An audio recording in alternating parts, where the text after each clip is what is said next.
Lagi bunyi perintah menurut agama Yahudi, jika membunuh non-Yahudi itu akan mendapatkan pahala. Jadi atas pembantaian saat ini di Gaza termasuk konflik agama, dikarenakan ajaran membunuh non-Yahudi itu berasal dari agama Yahudi. Oleh karena itu, dapat juga dikatakan konflik di Palestina saat ini juga merupakan konflik agama. Sebagai informasi, keterlibatan Amerika, Inggris, dan Perancis dalam konflik Palestina saat ini juga tidak terlepas dari pengaruh besar Zionis dunia.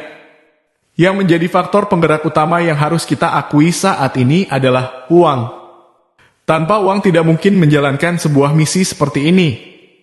Sebagaimana kita ketahui, 90% bankir-bankir di AS adalah orang-orang Yahudi.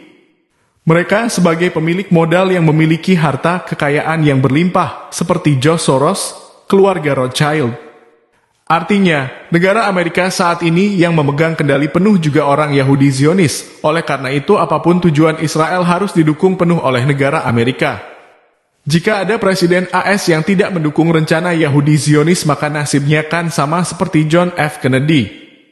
Dan satu-satunya presiden AS, John F. Kennedy yang berani melawan Israel, hingga akhirnya ia harus menerima konsekuensi berupa sebuah kematian. Apa yang dikatakan oleh John F. Kennedy? Yang dikatakan adalah, stop bantu Israel, stop bekerja sama dengan Israel, terutama di bidang perbankan.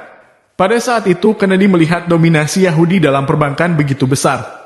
Dan Yahudi dalam memonopoli sistem perbankan Amerika menghalalkan segala cara untuk mencapai tujuannya.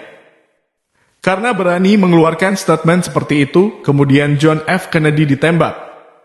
Praktek kecurangan dengan cara-cara kotor dalam dunia perbankan membuat salah satu alasan Hitler membantai kaum Yahudi saat itu. Hitler tidak ingin perbankan Jerman dikuasai oleh kaum Yahudi. Maka dari itu, pada tahun 1933 hingga 1945 lahir Holocaust berupa penganiayaan dan pembantaian sistematis yang disokong negara terhadap 6 juta orang Yahudi Eropa oleh rezim Nazi Jerman dan sekutu serta para kaki tangannya. Tidak heran jika kaum Zionis Yahudi kerap kali menggunakan cara-cara licik dalam penjajahan masyarakat Palestina, termasuk mengintervensi PBB agar tidak berkutik dalam konflik Filistin. Maka apa yang terjadi saat ini di Gaza, selama 30 hari menyerang Muslim Filistin tanpa henti, sudah menelan korban jiwa lebih dari 11.000 nyawa melayang. Dalam aksi brutalnya, negara Netanyahu kerap tidak pernah peduli tentang international humanitarian law, atau berupa hukum kemanusiaan internasional. Yaitu, masyarakat atau warga sipil tidak boleh diserang. Tahanan harus diberikan haknya. Merawat korban dan termasuk tenaga medis tidak boleh dihalangi dalam bertugas, dan membatasi korban jiwa. Namun kenyataannya, tentara Netanyahu telah menembaki warga sipil termasuk anak-anak melalui roket-roket dan pesawat tempur. Informasi terbaru 11 November 2023 telah mencapai angka 11.000 lebih menjadi korban kebiadaban Israel. Banyak tahanan yang dileceh dan ditembak. Tenaga medis dan rumah sakit diserang. Terbaru tadi malam 10 November 2023, Netanyahu kembali mengatakan serang ke Gaza tidak akan pernah berhenti.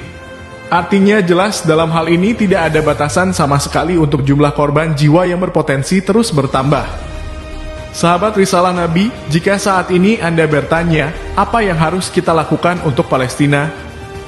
Jawabannya cukup share video ini ke seluruh media sosial agar kebiadaban Zionis Israel dan Netanyahu semakin banyak yang tahu. Karena pengaruh media sosial begitu berdampak saat sekarang. Jika sebuah kebenaran terus kita suarakan, maka semakin lama keburukan Israel akan semakin nampak di mata dunia. Salah satu keberhasilan Israel dan Amerika saat ini, mereka selama 75 tahun lebih menguasai media. Dan selalu memposting keburukan terhadap dunia Islam. Hingga dampaknya perpecahan dalam umat Islam seperti keadaan sekarang. Hitler pernah berkata, jika sesuatu kebohongan terus diberitakan, maka lambat laun kebohongan tersebut akan mendapat pembenaran dari netizen. Maka, jangan biarkan video ini berhenti di tangan Anda. Terus share dan share di berbagai media sosial agar seluruh mata dunia tertuju ke arah Baitul Maqdis Palestina.